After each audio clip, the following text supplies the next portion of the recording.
6 p.m. Pakistan Standard Time. Assalamu alaikum. This is Radio Pakistan. The news read by Hassan Gilani. First, the headlines. Prime Minister is in New York to lead Pakistan delegation at the UN General Assembly session beginning today. Pakistan and Denmark have agreed to implement the Green Framework Engagement Agreement through Joint Action Plan. Foreign Minister has appreciated support extended to Pakistan by the Netherlands for GSP Plus status at European Union. In Indian illegally occupied Jammu and Kashmir, occupation troops in their fresh act of state terrorism martyred 2 Kashmiri youth in Islamabad district today. Canada has expelled a top Indian diplomat in protest against involvement of New Delhi in killing of its Sikh citizen Hardeep Singh.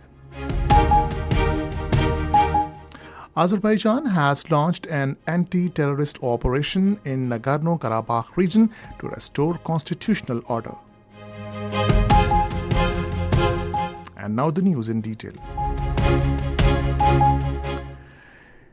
Caretaker Prime Minister Anwarul Haq Kakar is in New York to represent Pakistan at the 78th session of the UN General Assembly beginning today. The Prime Minister will address the General Assembly on Friday. In his address, Anwarul Haq Kakar will project Pakistan's perspective on a range of regional and world issues of concern, including the Jammu and Kashmir dispute. He will also elaborate on the significant measures taken by his caretaker administration to consolidate the country's economic recovery and efforts to mobilize domestic and external investment. In addition, the Prime Minister will hold bilateral meetings with leaders from various countries as well as with the heads of international organizations, philanthropic organizations, and corporate leaders.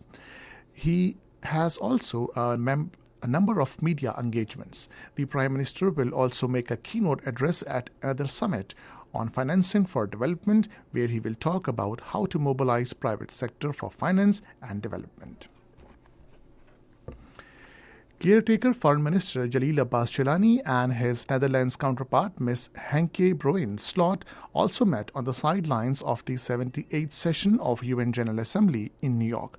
Highlighting friendly ties between the two countries, both the leaders resolved to further strengthen cooperation in areas of trade, investment, agriculture, dairy, water management, and IT sectors.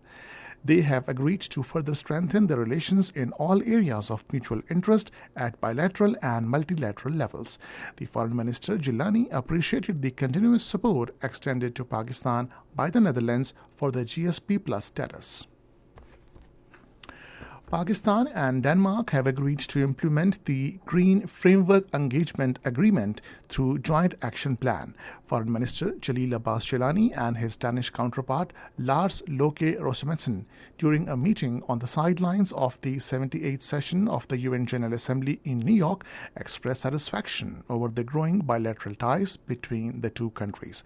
Besides bilateral subjects, regional and international developments also came under discussion. Highlighting the rise of Islamophobia in Europe, Foreign Minister Jalil Abbas Chilani welcomed the decision by the government of Denmark to propose a bill that would outlaw the burning of the Holy Quran and other holy books. President Dr. Arif Alvi has stressed upon the need for the business community to play a pivotal role in advancing social sectors and fulfilling their corporate social responsibility by helping those in need. Talking to a delegation of Karachi Chamber of Commerce and Industry in Karachi today, the President underscored the importance of active involvement of the chambers, banking sector, and civil society to overcome the socio-economic challenges in the country. He called for collective efforts to tackle challenges of unemployment, improving access to opportunities for differently abled individuals, and enhancing women participation in business and employment.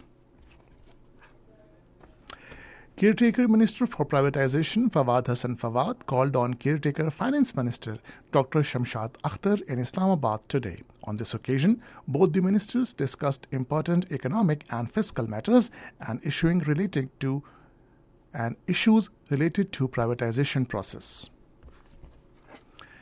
Caretaker Minister for Commerce, Industries and Production Gohar Ijaz has commended Malaysia's outstanding economic growth over the past half-century, which led to the establishment of a robust $400 billion economy. He expressed these views while speaking at a ceremony to mark Malaysia's 66th National Day in Islamabad today. The Commerce Minister said, with a prudent strategy, Pakistan's economy has now reached $330 billion, highlighting the $1.6 billion trade volume between Pakistan and Malaysia.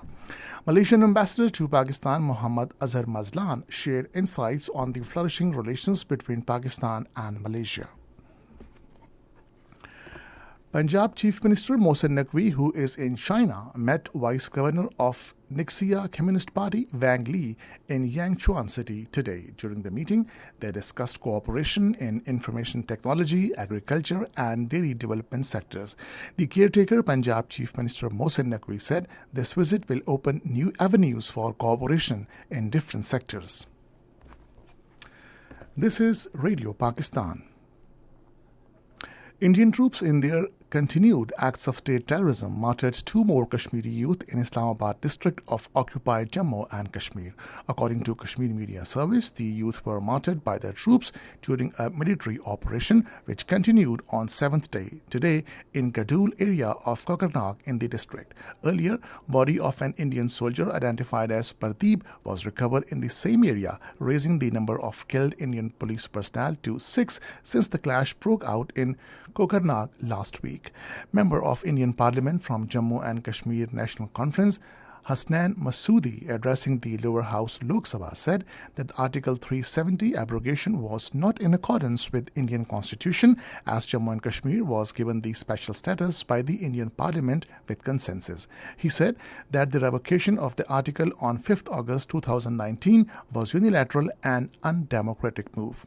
Former RAW chief Amarjeet Singh Daulat, in an interview with renowned Indian journalist Karan Thapar in New Delhi, admitted that the alienation among the people of occupied Jammu and Kashmir had turned into hatred. He endorsed the National Conference chief Farooq Abdullah's proposal for talks with Pakistan and said that violence in Jammu and Kashmir will not end unless New Delhi hold talks with Islamabad. Canada has expelled a top Indian diplomat in a protest against involvement of New Delhi in killing of its Sikh citizen Hardeep Singh. Canadian Prime Minister Justin Trudeau, speaking in the Parliament, said authorities were actively pursuing credible allegations linking New Delhi's agents to the murder of Sikh separatist leader.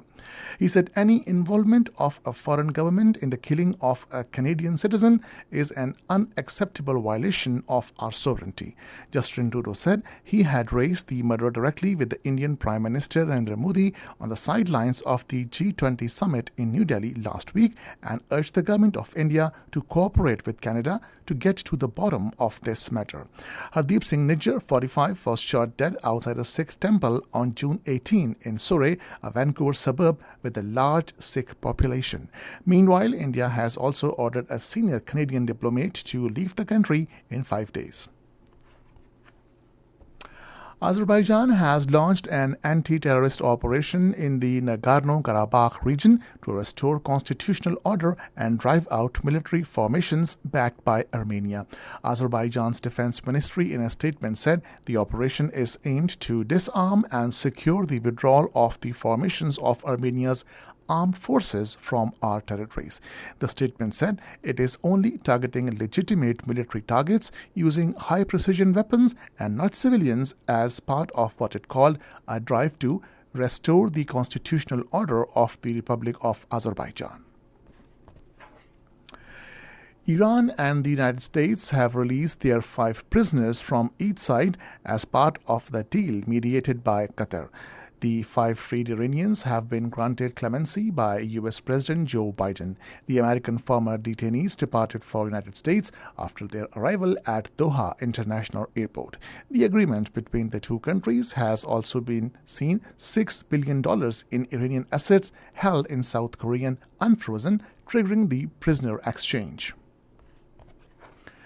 The German government has banned the neo-Nazi group Hammerskins, Germany. The Germany neo-Nazi group in an offshoot of a white supremacist group from USA and has existed in Germany since the early 1990s. According to German Interior Ministry, Hammerskins Deutschland stands against the constitutional order, and the activities of the association were contrary to criminal law of Germany. And finally, the weather. Widespread rain, wind, thunder shower is expected in Sindh, eastern Punjab, while at few places in northeast Balochistan, upper Khyber Pakhtunkhwa and Kashmir during the next 12 hours. Heavy falls are also expected at isolated places in lower Sindh during the period. And that is the end of the news. For more news and analysis, log on to our website radio.gov.pk and also watch live video streaming of our bulletins on the link facebook.com/Radio Pakistan News Official.